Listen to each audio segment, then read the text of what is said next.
do sistema de produção dos faxinantes. Não der lucro, eu não apoio ela. Eu dei perfil a ela para poder não ver isso.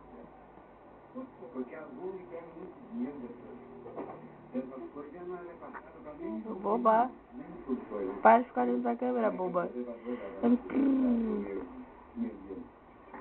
Os faxinantes do Paraná já existem há mais de um século. Mas foi só em 1997 que eles foram reconhecidos oficialmente através do decreto do governo estadual. Faxinato? O objetivo era criar condições para melhorar a qualidade de vida das comunidades e manter seu patrimônio cultural. Os faxinamentos passaram então a ter direito a um incentivo financeiro, o chamado ICMS ecológico, um tipo de pagamento tá chato você. destinado aos